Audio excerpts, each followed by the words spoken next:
Hello, everyone. I wanted to give my method in manifestation, how I do it exactly. I've been doing this for about a year now, and I've noticed the results. So I think the method I'm using is very good, and it's a mixture of Nabil Goddard, Joe Dispenza, and Bruce Lipton. Okay, so basically the method is this: you want to write what you want on one page, right? You get a notebook, write what you want on one page, but the way you phrase it, you don't say "I want this." You say "I have this." You want to say it, write it in a way that implies that you already have it. So if you want to be a great, artist, you say I'm an amazing artist, right? And you write that down in a sheet, and that indicates what you want in life, right? But you write it in present tense. So one sheet just includes the things you want, right? But you phrase them as you already have them. And then on another sheet or another part of the book, you you write some mental visions, some scenes that would occur had you already attained that desire, had you already achieved that goal. So that could be like, for instance, if you're trying to win a piano tournament, right? Let's say you're an amazing pianist and then you're at a tournament. Um, you want to be having scenes of things that would happen after having won it. For instance, I could imagine being at a bar and your friends are congratulating you, saying that was amazing, and you're feeling very proud, and you feel very grateful. So basically, that feeling is the key to get that feeling. You want to get that feeling. Nabil Goddard, his book, Feeling is the Secret, kind of implies that it's mainly the feeling that makes things happen. Okay? So you write those scenes down. You could have several.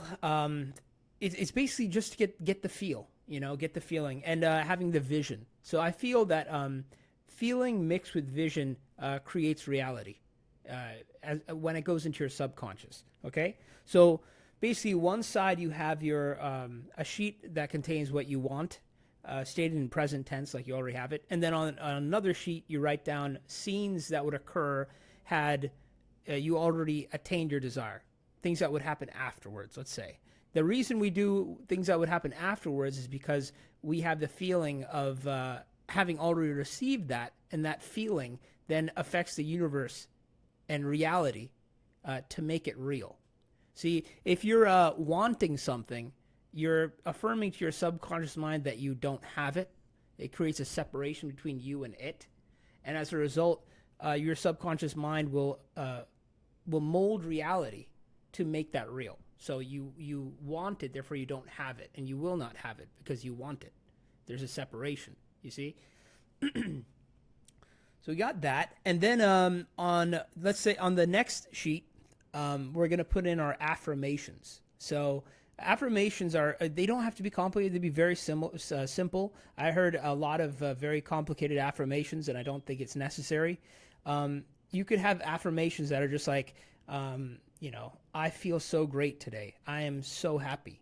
Simple things. Basically, you want to have statements that you repeat to yourself, and those statements would be of things you'd want to be true, right? So if you want to be rich, you could say one that says, I am super wealthy and money is constantly pouring into my account.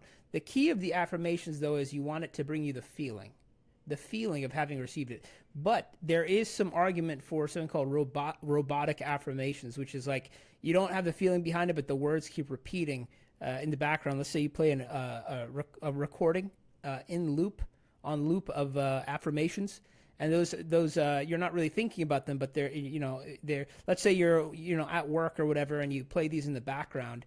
They will still go into your subconscious, and when they're in your subconscious, it will make it real. So there is an argument for robotic affirmations. I don't think you always have to be feeling the affirmations, but what the key is, you just want it in your subconscious. When it's in your subconscious makes it real. It molds reality, adapts reality to make it real. So we have that. We have a sheet of affirmations, and so for example, if your goal is to be wealthy, a good affirmation is, I am rich and money is constantly pouring into my account.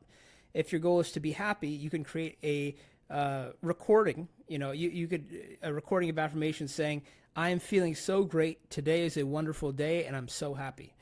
With this repeated enough times, your subconscious will internalize it, and that is where the magic happens. Once internalized, reality will adjust to make it 3D, which means reality will adjust to make it real.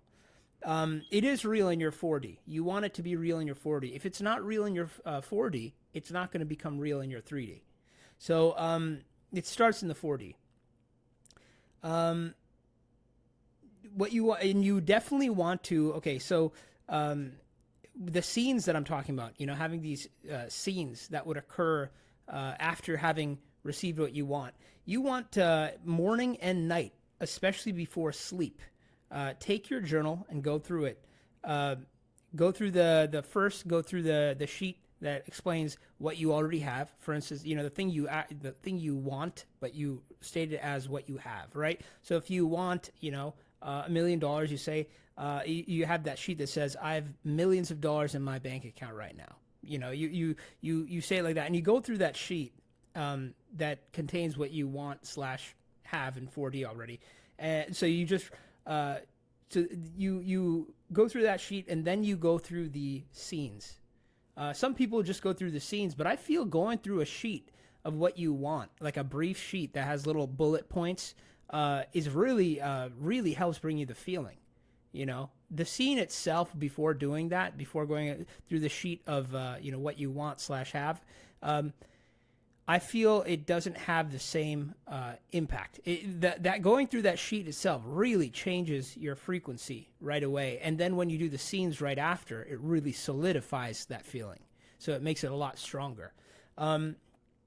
One of the best times also to do affirmations is when you are not feeling too sharp. Like, let's say you're not in a good mood or your day is not going so well. That's one of the best times to do the affirmations. And let's see if I have something else here. Yeah, that's about it. I think that should be it. If you guys have any questions, let me know. You want to have the feeling of success, though, before sleeping. Nabil Goddard was very big on what you do before you sleep. And before sleep is a very important time. So make sure you have the right feeling before you sleep. Make sure you do these exercises before you sleep. And, yep, that would be all. I appreciate you guys listening. All right, bye.